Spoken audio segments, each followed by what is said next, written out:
criamos e nos sobrecarregamos. Vivemos em um tempo em que tudo parece se tornar cada vez mais complexo. Corremos, acumulamos compromissos, criamos expectativas irreais e nos sobrecarregamos com preocupações que poderiam ser evitadas. Muitas vezes, nós mesmos complicamos a vida, mais do que ela realmente é. Jesus, no entanto, nos mostra um caminho diferente, o da simplicidade. Ele nos convida a viver com um coração leve, confiando no Pai e encontrando descanso nele. O próprio Senhor declarou: "Aprendei de mim, porque sou manso e humilde de coração, e encontrareis descanso para as vossas almas." Quando olhamos para Cristo, percebemos que muitas das nossas angústias e pressões não vêm de Deus, mas das camadas de exigências que nós mesmos criamos. A vida com Jesus não é marcada por pesos insuportáveis, mas pela leveza de uma fé simples, sincera e prática. Nesta nova série de mensagens, vamos aprender a simplificar. Descobriremos como remover os excessos, lidar com as pressões desnecessárias e experimentar a paz de uma vida guiada pela simplicidade de Cristo. Afinal, viver com Ele é caminhar de forma mais leve, mais verdadeira e mais simples. Simplifique. A vida pode ser mais simples. Amém. Abra sua Bíblia, por favor, no primeiro livro de Samuel. Primeiro livro de Samuel, capítulo 17.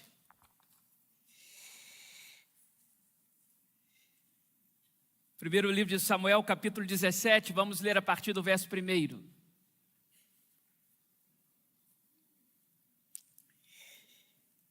Estamos nessa nova série de mensagens. Domingo passado pela manhã falamos sobre simplificar a insatisfação. Domingo passado à noite sobre simplificar a culpa. Essa manhã, talvez uma das principais mensagens dessa série, falamos sobre simplificar os relacionamentos. Se você não esteve aqui essa manhã, te convido a assistir pelo nosso canal do YouTube, Simplificando os Relacionamentos. Essa manhã, Deus nos tratou para que sejamos gente que se relacione melhor. É difícil, né? Mas Deus é fiel. Essa manhã Deus nos curou e nós somos menos insuportáveis e mais suportáveis para a glória de Deus. Mas essa noite eu quero falar sobre simplificar os desafios. O sermão da manhã foi bem pesado, então essa noite um sermão mais leve, porque senão todo mundo vai embora, a coisa é complicada. 1 Samuel 17, a partir do verso 1, todos achamos? Amém. Diz assim a palavra do Senhor: Ajuntaram os filisteus as suas tropas para a guerra, e congregaram-se em Socó, que está em Judá, e acamparam-se entre Socó e Azeca, em Éfes-damim. Porém Saul e os homens de Israel se ajuntaram e acamparam no vale de Elá, e ali ordenaram a batalha contra os filisteus. Estavam estes no monte do lado da Além, e os israelitas no outro monte do lado da Quém, e entre eles o vale. Então saiu do arraial dos filisteus um homem guerreiro, cujo nome era Golias, de Gate, da altura de 6 côvados e 1 palmo. Trazia na cabeça um capacete de bronze e vestia uma couraça de escamas, cujo peso era de 5.000 ciclos de bronze. Trazia caneleiras de bronze nas pernas e um dardo de bronze entre os ombros. A haste de sua lança era como o eixo do tecelão, e a ponta da sua lança de 600 ciclos de ferro, e diante dele ia o escudeiro. Parou, clamou às tropas de Israel e disse-lhes: Para que saís formando-vos em linha de batalha? Não sou eu filisteu e vós servos de Saul? Escolhei dentre vós um homem que desça contra mim. Se ele puder pelejar comigo e me ferir, seremos vossos servos. Porém, se eu o vencer e o ferir, então sereis nossos servos e nos servireis. Disse mais o filisteu: Hoje afronto as tropas de Israel. Dai-me um homem, para que ambos pelejemos. Ouvindo Saul e todo Israel estas palavras do filisteu, espantaram-se e temeram muito. Até aqui, permaneça com a sua Bíblia aberta, por favor.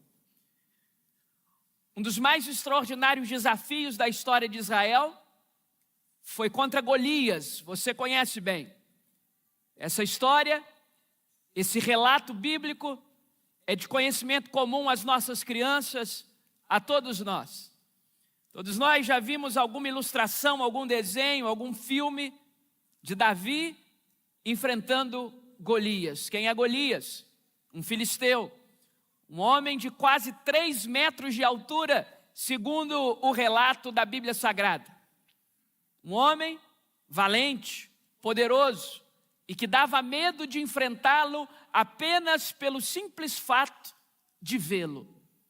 Um daqueles tipos de guerreiros, um daqueles tipos de combatentes, que não apenas impunham medo pela força, mas impunham medo pela aparência. Diante de um ser de quase 3 metros, todo o povo de Israel ficou de pernas trêmulas, todo o povo de Israel ficou sentindo-se incapaz de enfrentar esse desafio.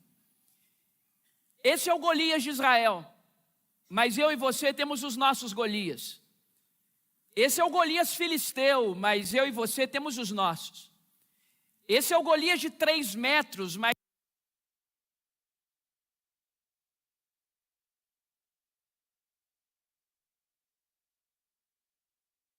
tratam-se de uma questão de se, mas uma questão de quando. Não é se teremos desafios, é quando os teremos. E se de alguma forma a palavra de Deus puder contribuir comigo e com você para que nessa noite os desafios que nos cercam sejam simplificados, melhor. A maioria das complexidades que nós enfrentamos, por vezes, são fruto do nosso imaginário. Eu tenho dito por onde passo que a precipitação é a mãe de muitos males e que nós andamos por aí sofrendo por coisas que não aconteceram e muito provavelmente nem vão acontecer. Nós sofremos por aquilo que nos atinge, nós sofremos por aquilo que potencialmente poderá nos atingir, nós sofremos pelos erros que cometemos, pelos erros de quem nós amamos e cometem e acabam influenciando a nossa vida, o nosso núcleo familiar. Os desafios estão aí. Como a palavra de Deus pode me auxiliar e te auxiliar a simplificar os desafios da vida? Em primeiro lugar, repare comigo, por favor, o verso 11. Diante dos desafios da vida, primeiro, eu e você precisamos agir no contrafluxo. Anote isso, agir no contrafluxo. O que isso significa? Repare o verso 11 comigo. Ouvindo Saul e todo Israel estas palavras do filisteu, espantaram-se e temeram muito. Espantaram-se e temeram muito. Ali está o desafio se chama Golias. Aqui está o povo-alvo desse desafio, aqui está o povo-alvo dessa censura, aqui está o povo-alvo desse ataque, dessa humilhação. Golias sabia que era tão forte, Golias sabia que era tão poderoso, que durante 40 dias ele ficou afrontando o exército de Israel. Durante 40 dias ele estava querendo saber se havia algum homem ali, se havia algum sujeito, homem que pudesse enfrentá-lo. E o texto sagrado diz que diante desse desafio, que diante desse gigante, que diante dessa prova monstruosa, todos ficaram com medo, todos menos um. O nome dele era Davi. O que é agir no contrafluxo? É fazer aquilo que as outras pessoas não estão fazendo. Está todo mundo com medo. E Davi é despertado com coragem. O que é agir no contrafluxo? É saber que não é porque todo mundo está indo nessa direção que eu devo ir nessa direção. É pensar por si mesmo. É ter convicção dos seus valores. É saber em nome de quem vive, por que vive, no que acredita. Uma das grandes crises que nós vivemos, sob o ponto de vista religioso, sob o ponto de vista da fé evangélica, é uma crise de convicção.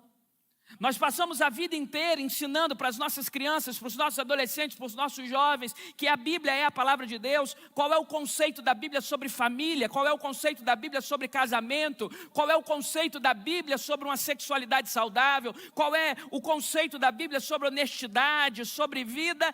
E o sujeito entra em qualquer lugar e alguém diz algo diferente, daí a pouco o sujeito está balançando a cabeça dizendo, é verdade, né? Essa coisa de Adão e Eva, essa coisa de Jardim do Éden, isso aí é tudo uma grande história, não é? Aí o sujeito está balançando a cabeça. Por quê? Porque falta convicção. A primeira coisa que eu identifico nesse texto, diante de um dos desafios mais extraordinários da vida de Israel, é que o Davi que Deus levanta, ele age no contrafluxo.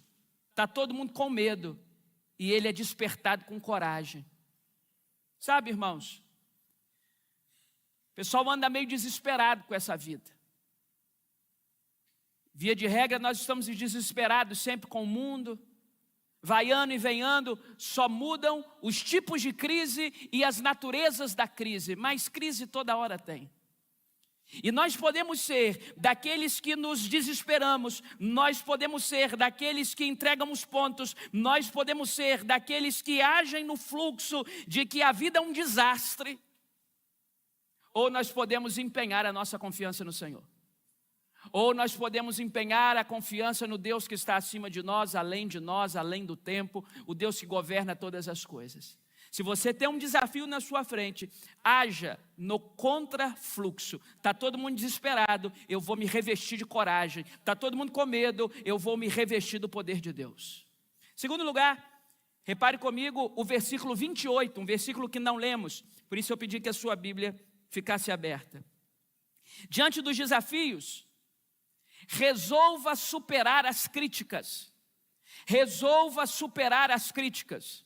Vocês vão perceber que em todos os sermões nessa série, em algum momento nós falamos, nos termos da Escritura Sagrada, sobre as críticas que você recebe, sobre as críticas que eu recebo.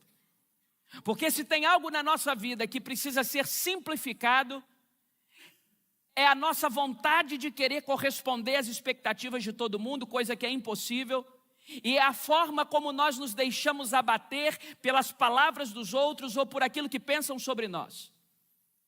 A nossa maturidade espiritual é diretamente proporcional ao fato de sermos bem resolvidos. Ao fato de que não é qualquer palavra, não é qualquer flecha lançada sobre nós que há de nos derrubar, porque nós sabemos o que importa sobre nós é a expectativa dos céus. Então repare, o verso 28, a sua Bíblia está aberta. Ouvindo Eliabe, quem é Eliabe? É o irmão mais velho de Davi. Falar àqueles homens, acendeu-se-lhe a ira contra Davi e disse: por que descestes aqui? E a quem deixastes aquelas poucas ovelhas no deserto? Bem conheço a tua presunção e a tua maldade. Descestes apenas para ver a peleja. Preste atenção no que está acontecendo aqui. Nessa altura do campeonato, o desenho divino já está concorrendo a favor de Davi. Nessa altura da história, Deus já está levantando um Davi. Nessa altura da história, Deus já está reprovando Saul e já está dando provas para que Davi seja levantado no povo. A Bíblia diz, nós falamos sobre isso aqui na semana de consagração, quem veio ao culto ao meio-dia. A Bíblia diz que se Saul tivesse obedecido ao Senhor, poderia ter reinado para sempre. E a Bíblia também diz que não adiantava mais o profeta ter pena de Saul, porque não adianta ter pena daquele a quem Deus reprovou. Então, nessa altura do campeonato, já está acontecendo uma transição de liderança. Davi está sendo preparado. Então, o desenho divino faz com que a atenção para aquele que deveria derrubar o gigante, para aquele que deveria derrubar o Golias, caísse sobre Davi.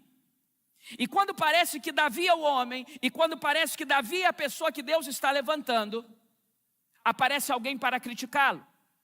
Davi está aparecendo agora no cenário do campo de guerra, e aquele que levanta para criticá-lo, cujo nome é Eliabe, diz duas coisas para ele. A primeira, uma humilhação, e a segunda, uma ofensa. Qual é a humilhação? Será que você deixou as suas poucas ovelhas? Ele está questionando o fato de que Davi seria um pastor medíocre, de poucas ovelhas, humilhando o Davi. E segundo, ofendendo, dizendo que ele era um presunçoso. Sobre essa crítica, duas coisas agravam-na. Primeira delas, Eliabe é irmão de Davi. Às vezes, as críticas que nos abalam não procedem dos nossos colegas de trabalho.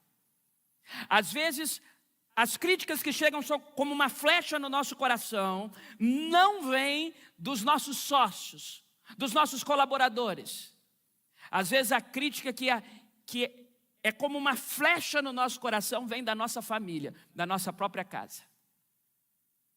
É triste constatar que em alguns cenários, talvez as pessoas que mais nos desanimem sejam aqueles que convivem conosco. Agora o irmão está olhando para o outro irmão e dizendo: vá cuidar das suas poucas ovelhas. Se existe alguém nesse mundo que pode derrotar Golias, saiba de uma coisa: esse alguém não é você. Você é um pastorzinho de poucas ovelhas, você é um presunçoso, no mínimo você veio aqui assistir o que vai dar. A crítica veio de dentro da própria casa, com humilhação e com ofensa. Já foi humilhado por algum parente? Já foi ofendido por algum parente? Lembre-se, vocês que vêm aqui domingo após domingo ouvir uma porção da palavra de Deus, este livro sagrado trata da vida como ela é. E na vida como ela é, esse discurso de família, propaganda de margarina, esse discurso de família como um ente à prova de balas, ele é desnudado aqui. A Bíblia crê na família, a Bíblia apregou a família, a Bíblia define de forma muito clara uma família como a união, um casamento, como a união de um homem e de uma mulher, não há margem para qualquer outro tipo de enquadramento. A Bíblia é muito clara em dizer que essa família é um projeto de Deus, que essa família é a base social, nós cremos na família. Agora, é verdade também que muitas das complexidades que nos cercam vêm da família, é lógico. O ambiente da nossa vulnerabilidade. Quantas pessoas eu conheci na minha caminhada que têm dificuldade de chamar Deus de pai, porque tiveram péssimos pais. Porque ao invés de receberem carinho, receberam abuso. Claro. A Bíblia é livro de gente como a gente. A Bíblia é um livro que descortina diante de nós as nossas mazelas, as nossas demandas, as nossas entranhas. Esse livro sagrado, ele ama a família. Ele quer ajustar a sua família, mas ele não se omite em expor as mazelas das principais famílias que compõem essas sagradas páginas. Davi foi humilhado, não por Golias. Davi foi humilhado pelo seu irmão. Uma espécie de inveja toma conta. Lá na frente, quando o profeta vai até a casa de Jessé, ele logo olha para o Eliabe. O Eliabe é muito parecido com Saul, sob o ponto de vista de estatura, sob o ponto de vista de musculatura, e Deus diz: não é esse camarada. Porque se Eliabe fosse o escolhido, Deus estaria levantando um novo Saul, mas Deus não estava interessado em levantar um novo Saul, Deus estava interessado em levantar um Davi, com as suas limitações, com o seu jeito de ser, com a sua cultura. Agora, como que Davi supera essa crítica? Como que Davi supera esse desafio de ser humilhado e criticado por gente em cujas correntes sanguíneas correm o mesmo tipo de sangue? Isso é lindo no verso 30. Sua Bíblia está aberta no verso 30? Desviou-se dele para o outro e falou a mesma coisa. O povo lhe tornou a responder como antes. Sabe o que Davi faz? Sabe qual é o cenário aqui? Se desvia. Quando vier uma crítica, meu irmão, aprenda a se desviar da crítica. Aprenda a não levar tão a sério o que as pessoas estão dizendo por aí. As pessoas sempre vão esperar de você alguma coisa que ou você não pode corresponder, ou você não quer corresponder. Não quer. A sua ideia de mundo é outra.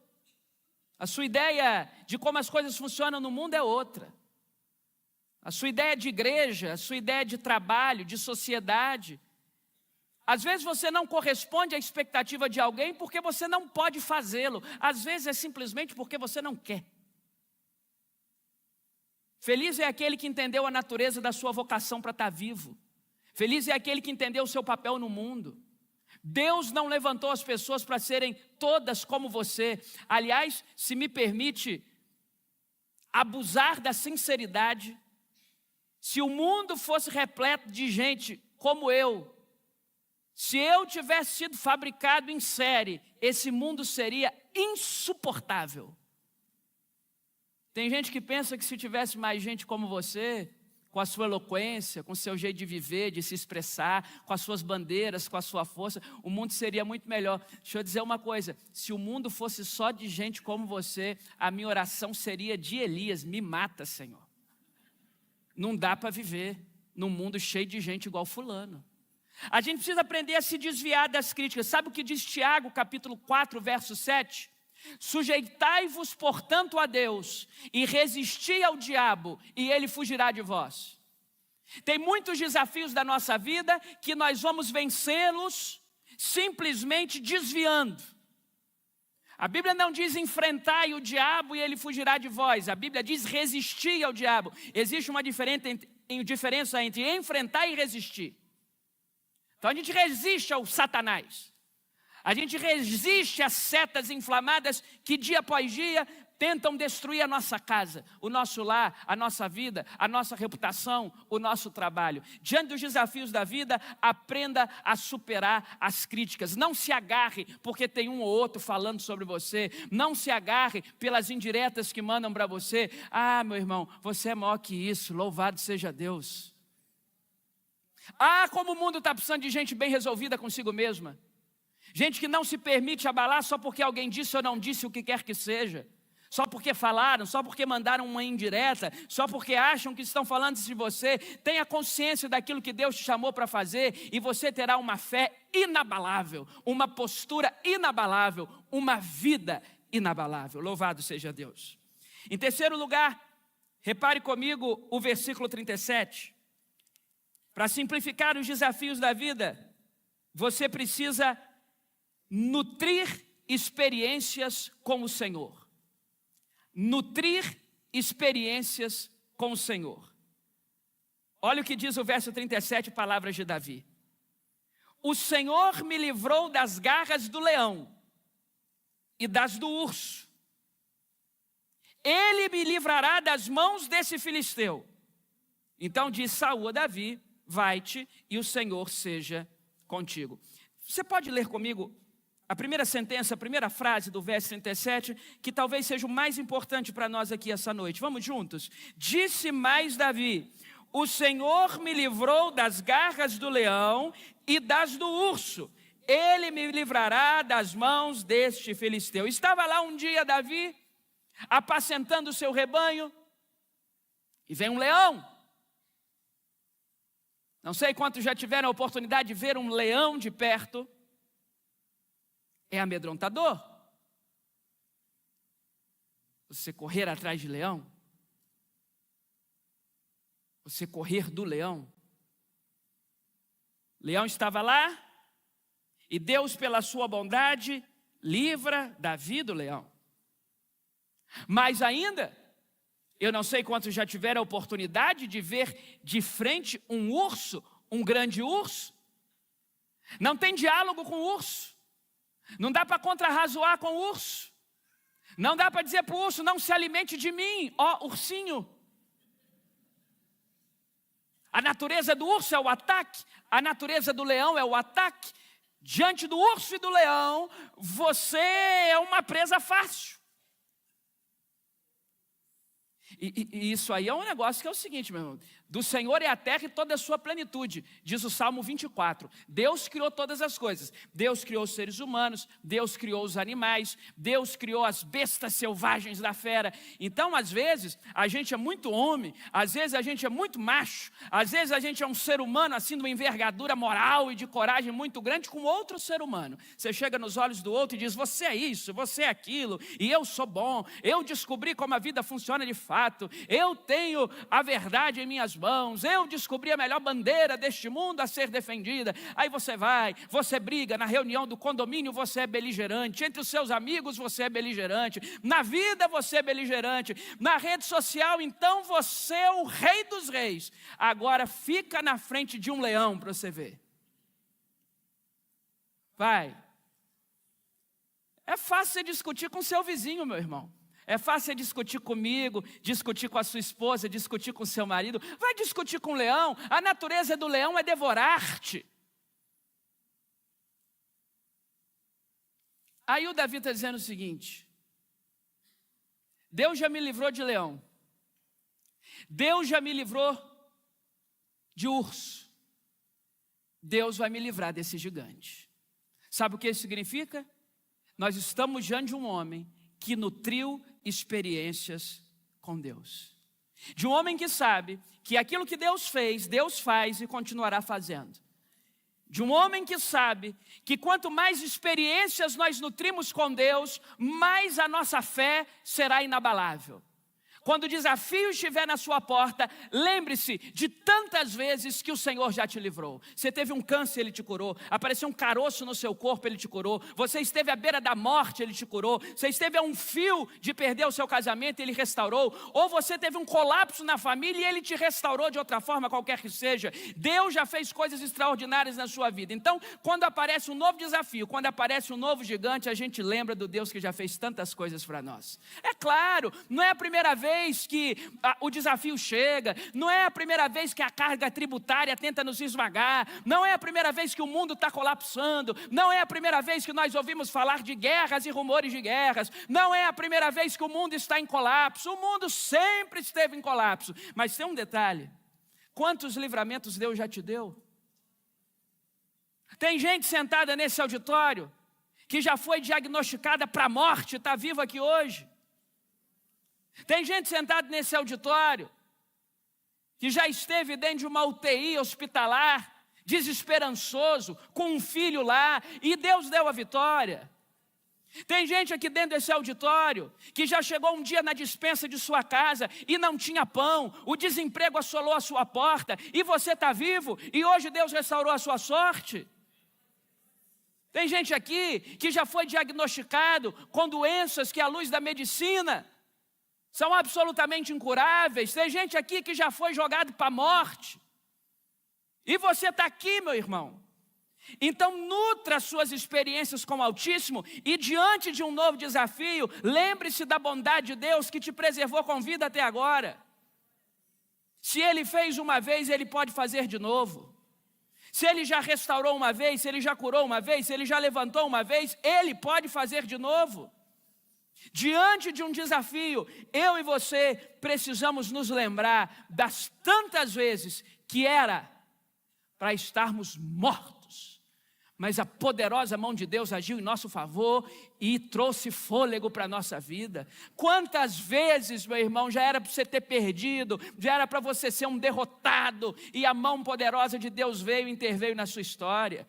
Quantos negócios quebrados Deus já restaurou. Quanta gente que estava à beira de mendigar o pão e Deus abriu uma porta de provisão. Louvado seja o nome do Senhor. Todas as vezes, essa é a história da igreja ao longo do tempo. Deus vai fazendo grandes obras na vida dos seus filhos.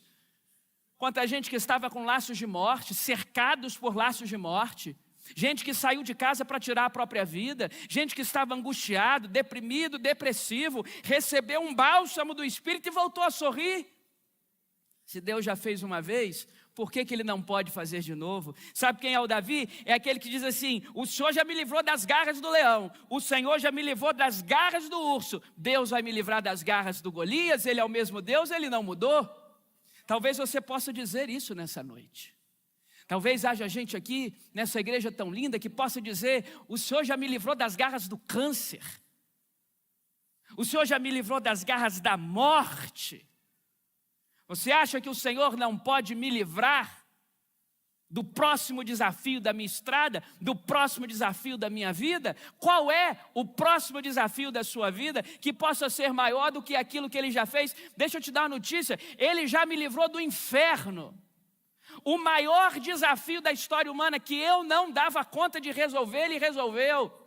Ele rasgou o escrito de dívida que havia contra mim, louvado seja Deus. Ele me retirou do império das trevas e me transportou para o reino do Filho do seu amor, em quem nós temos redenção e remissão dos pecados. Ele é a imagem do Deus invisível, Ele é o primogênito de toda a criação, porque aprove a Deus que nele residisse a plenitude e que, havendo feito a paz pelo sangue de sua cruz, reconciliasse em Cristo consigo todas as coisas, quer sejam as que existem nos céus, quer sejam as que existem na terra. Se ele já livrou a minha alma do inferno, o que ele não pode fazer mais? Será que ele não é capaz de proteger a sua reputação? Será que ele não é capaz de proteger a sua família? Será que ele não vê o que acontece no mundo? Claro, ele já fez o mais difícil. Anota uma coisa aí para você pensar em casa. O texto é 1 Samuel 17, mas Lucas capítulo 7 é um dos meus capítulos prediletos da Bíblia. A Bíblia é toda maravilhosa, a Bíblia é a palavra de Deus, mas tem capítulos que falam mais com você, tem capítulos que falam mais comigo, toda ela é inspirada por Deus. Lucas capítulo 7 nos apresenta 3 milagres em ordem.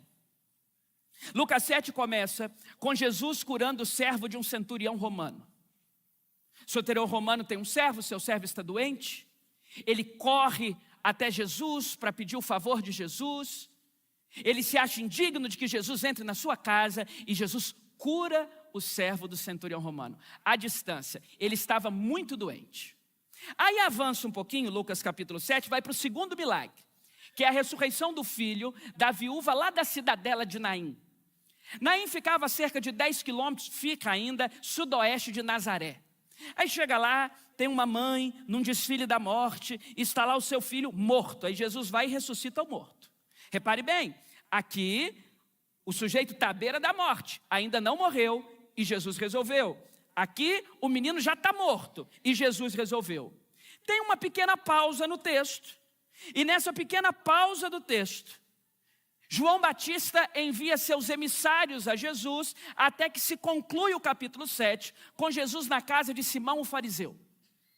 Aparece uma mulher pecadora, que se coloca por detrás de Jesus, quebra sobre ele um vaso de alabastro, o adora, enxuga, lava os seus pés com as suas lágrimas, enxuga com os seus cabelos. E o último versículo de Lucas capítulo 7, que é o versículo 50, Jesus olha para aquela mulher e diz assim: vai-te em paz, a tua fé te salvou.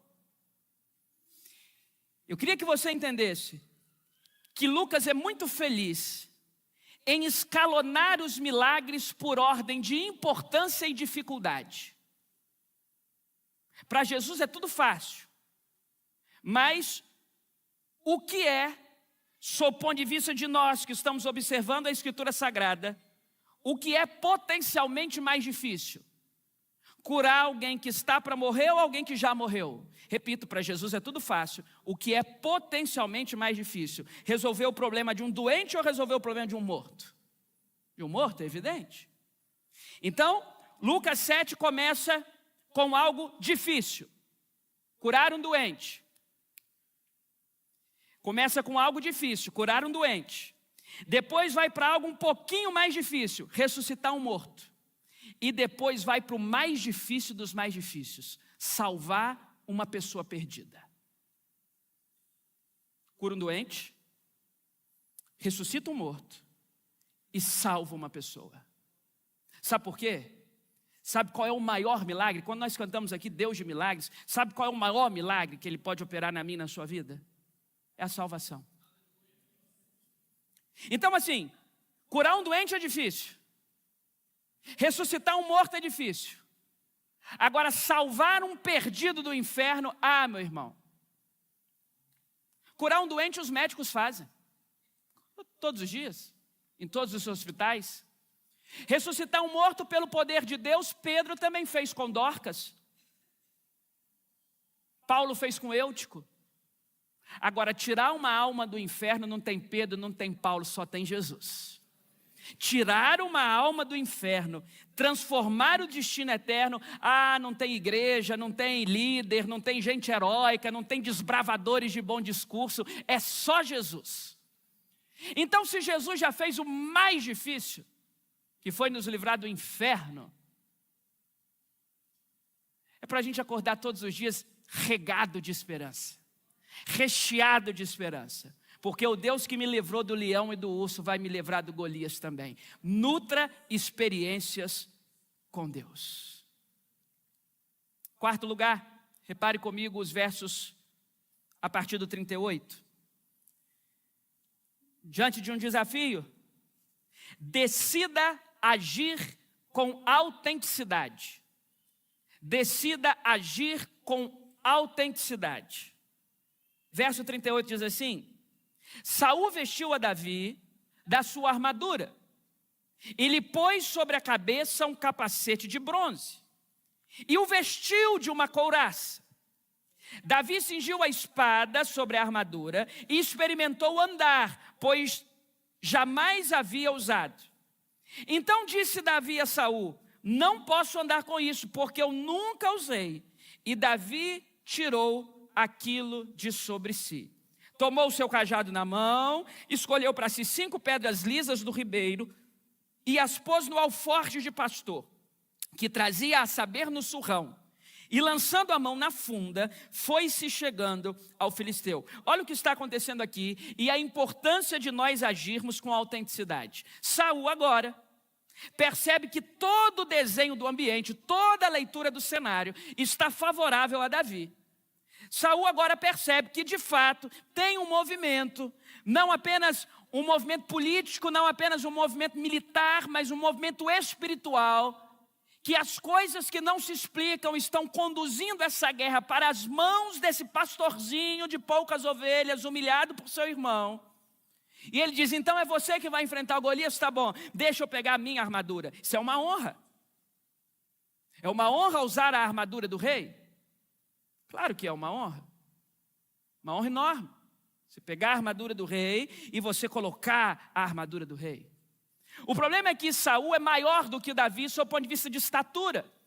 E quando Davi coloca a armadura do Saul, já viu quando o defunto era maior da roupa? Já viu? Um dia eu vim aqui para a igreja. Eu tinha perdido uns quilos um tempo atrás. E assim, nessa coisa da sanfona, não dá para você ficar comprando roupa toda hora. Você já viu o preço da roupa. E aí eu acabei vindo para a igreja com um terno um tanto quanto maior do que a mim. E aí uma irmã escreveu para mim um tratado. Pastor, eu estou muito triste. Você é o pastor da primeira igreja dessa cidade. E o senhor vai me desculpar. Parece que o defunto de onde o senhor arrumou aquele terno era maior do que o senhor. Tá bom. Eu li aquilo ali. E assim, eu sempre procuro saber nos brechós se não é de defunto, porque eu tenho esse cuidado. Não que em sendo de defunto tenha algum problema, absolutamente. Mas aí você está andando na rua, a viúva me vê com a roupa dele, se tem alguma, né? Não, sou eu. Então a gente procura não comprar a roupa dos decujos, dos falecidos. Eu fiquei com aquilo. Aí eu liguei para um pastor amigo meu, mais experiente, para me aconselhar. Eu falei: o que eu respondo? Porque eu já tinha imaginado algumas respostas. Mas hoje de manhã eu estava falando aqui sobre simplifique os relacionamentos. Então tem que ter muito cuidado com o que eu respondi, para não passar de hipócrita diante dessa igreja tão amada e tão querida. O pastor que me aconselhou disse assim: primeiro ele deu uma risada, como vocês deram. Segundo, ele falou assim: e é isso mesmo, Abdala? O defunto estava maior? Eu falei: cara, isso é o menos importante. Ele falou: não, isso é importante, vai que a irmã está falando e ela tem razão. Você vai fazer o seguinte: você vai dizer: muito obrigado, minha irmã. Na próxima eu investirei melhor. Eu falei: é isso que eu tenho que dizer? Ele falou: é. Eu falei: não, você está errado. Ele falou: como assim? Você liga para pedir o meu conselho e agora o jogo virou? Então você me aconselha. Eu falei: não, humildemente, eu recebo. Fui lá e respondi: estimada irmã, A graça e a paz de nosso Senhor Jesus Cristo. Bom é estarmos na presença de Deus juntos, porque a presença de Deus sempre nos alegra. Tê-la em nosso meio é razão de saltitante alegria. É evidente que a vida traz os seus reveses, e às vezes nós não conseguimos corresponder às expectativas depositadas em nós. Mas fique tranquila, a partir do próximo domingo, o seu pastor estará com um blazer decente e condizente com vossa expectativa. Ponto. Aí o meu dedo foi: envia ou não envia? Envia ou não envia? Foi. Naquela época não tinha o recurso de apagar. Quando você pode apagar, né? Naquela época não tinha o recurso de apagar. Então foi. Não foi, tá foi. Foi, tá ido. Tá ido, tá foi. Né? Mas assim, irmão, às vezes o defunto é maior, sabe? É a vida. Quando Davi coloca a armadura de Saul, a armadura de Saul é muito maior do que a estatura de Davi. Apesar de ser um colete real, apesar de ser uma armadura com toda uma questão social, com todo um elitismo, apesar de ser um negócio de grife, apesar de ser um negócio extraordinário, é maior do que Davi. Então Davi diz assim: tira isso de mim. Tira isso de mim. Se eu tiver que enfrentar esse gigante, não será com a roupa de Saul, será com aquilo que eu sei manejar. Davi, como um bom pastor de ovelhas, sabia manejar uma funda e pedras para espantar ursos e leões das suas ovelhinhas.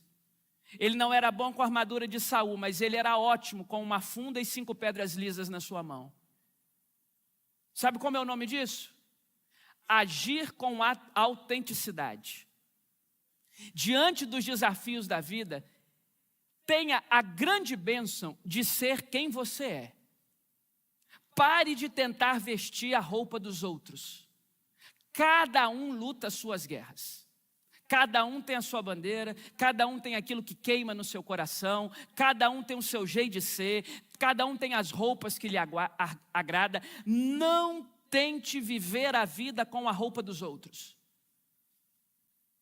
Davi não derrotaria o gigante com a armadura de Saul. Deus não estava levantando um novo Saul, Deus estava levantando um Davi.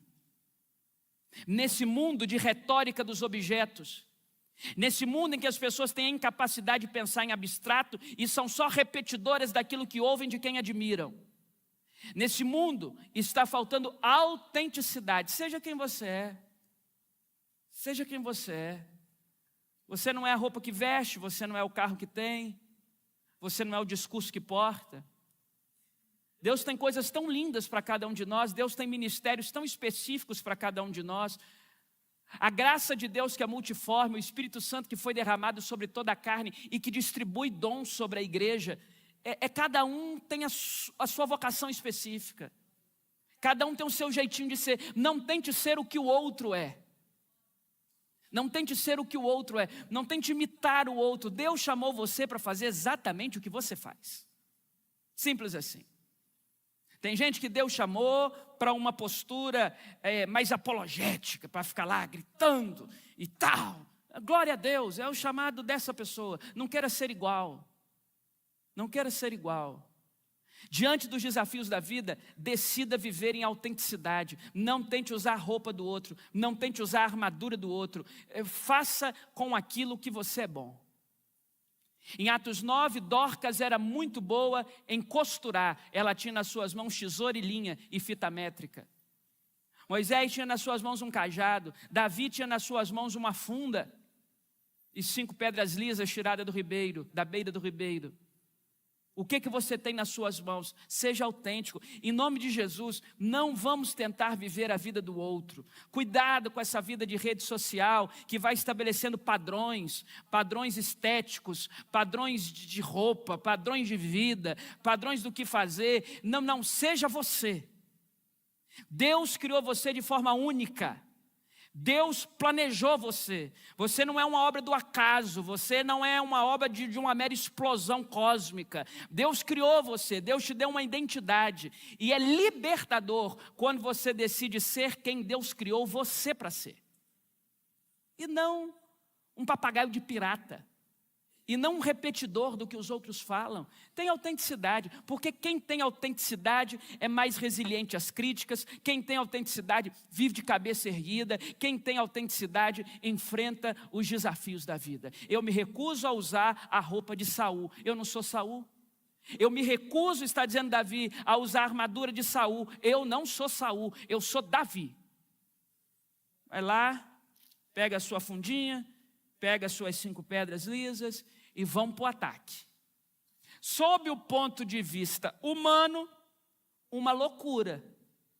Enfrentar um brutamonte daquele com estilingue. Sob o ponto de vista espiritual, a decisão mais acertada que esse homem tomou. Como diria o poeta brasileiro, o passado é uma roupa que não nos cabe mais. Não tente se vestir com aquilo que não é do seu tamanho. Não tente dar passos maiores do que o seu alcance. Não projete o seu futuro baseado no que o outro já alcançou. Tenha as suas metas. Você pode chegar no mesmo lugar que o outro chegou, mas não faça do desafio da sua vida ser como o outro. O outro é o outro e você é você.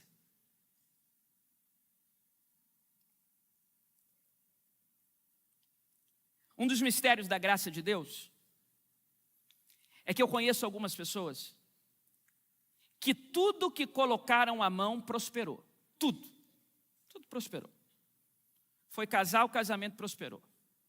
Foi entrar em determinada profissão, prosperou. Abriu um negócio, ninguém dava nada por aquele negócio, mas botou a mão, prosperou. Não me pergunte como, não me pergunte por quê. São dos mistérios da graça de Deus. Tem gente que recebeu um sopro e as coisas vão fluindo. Tem gente que vai guerreando e está sempre na corda bamba. Um não é melhor que o outro não é melhor do que um. A vida tem os seus mistérios. De vez em quando eu vejo algum dos meus projetos fracassarem, eu falo com Deus, como é possível? Esse projeto era tão bom, como é que o Senhor permitiu que fracassasse? E aí a gente cai na infeliz ideia de usar como argumento das nossas orações gente que fez a mesma coisa e deu certo. Não. Tem gente que recebeu um sopro e você pode derrubar o sujeito 500 vezes, na 501 ele se levanta mais forte. Ele se destaca dando aula, ele se destaca na livre iniciativa, ele se destaca onde quer que seja, na política, na sociedade, recebeu um sopro. E aí, se nós quisermos comparar a nossa vida, se nós abrirmos mão da autenticidade, de assumirmos aquilo que Deus nos fez, o formato que Deus nos deu, a nossa vida vai ser muito apequenada, muito infeliz, com métricas de comparação.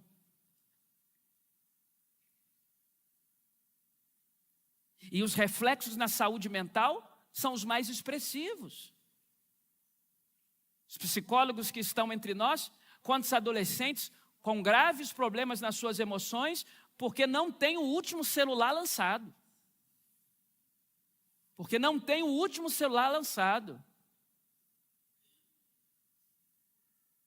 Eu, na minha adolescência, preocupado se ia ter o que comer e como cuidar do meu pai.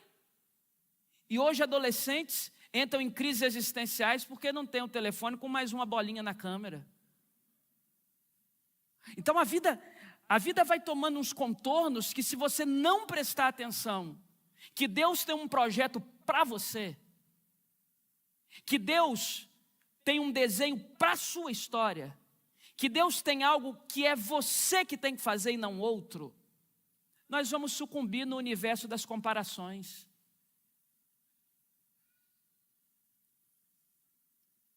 Esses dias um estudioso foi fazer uma pesquisa comportamental na África.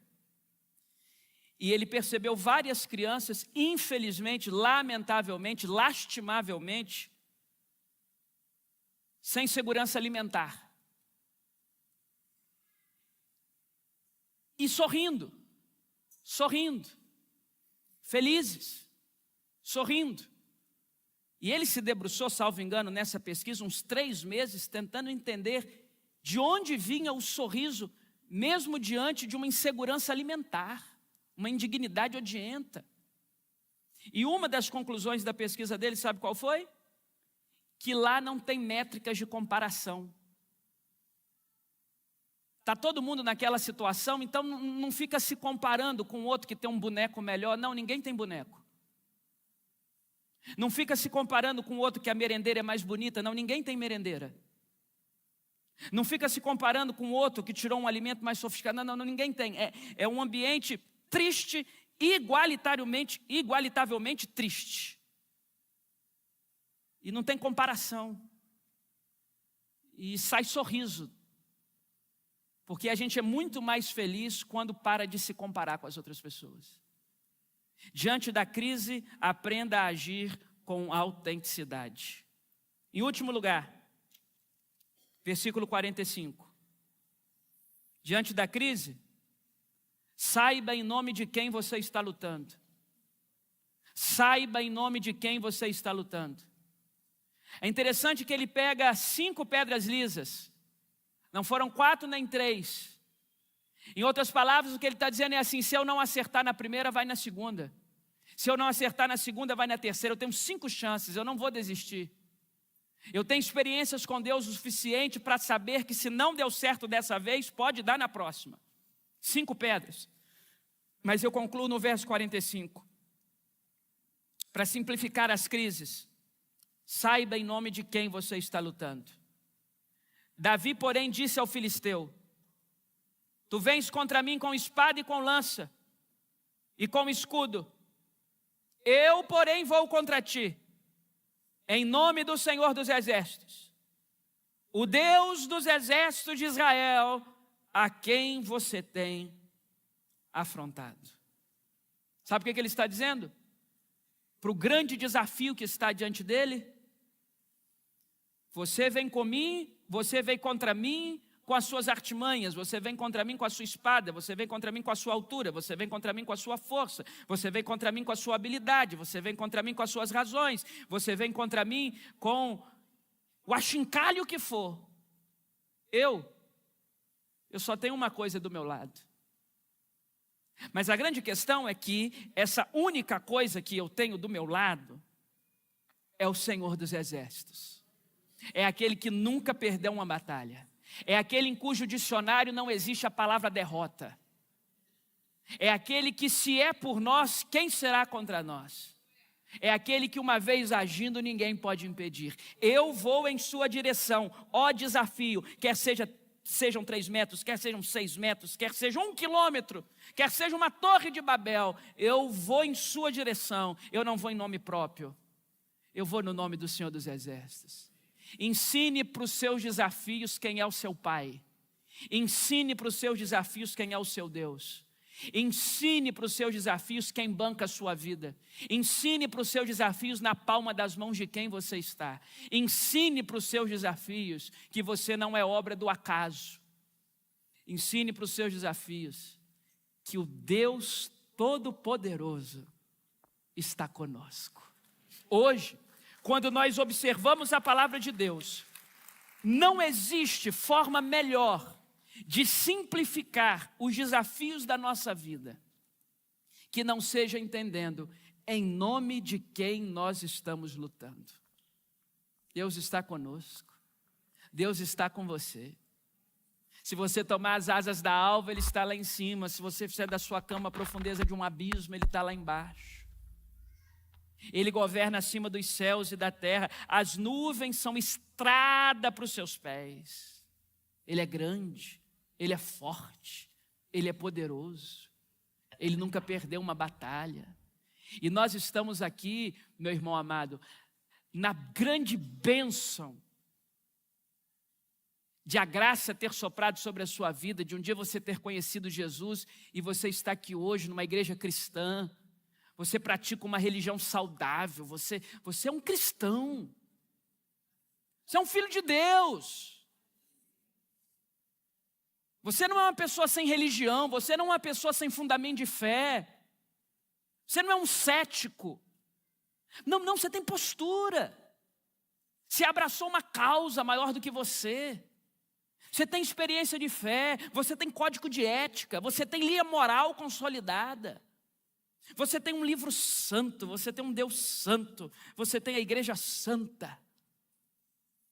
Então nós olhamos para os nossos desafios e afirmamos: quem conduz a nossa vida é Deus. Deus é o fator determinante da história humana. Deus é aquele que pode pelejar as nossas batalhas. Deus é aquele que pode refrescar nossa alma, refrigerar o nosso interior. Deus é aquele que pode tirar as complexidades da nossa consciência, as amarras mentais, os laços de morte que nos cercam. Deus é a solução. Não existe outro. Uns confiam em carros, outros em cavalos. Nós fazemos menção do nome do Senhor, o nosso Deus. Louvado seja o nome dele. O que nós fazemos para simplificar os desafios da vida? Portanto, o Ministério de Louvor já está se posicionando. Primeiro, a gente aprende a agir no contrafluxo. Está todo mundo com medo? Nós nos revestimos de coragem, verso 11. Segundo, a gente aprende a superar, a se desviar das críticas, dos algozes, verso 28.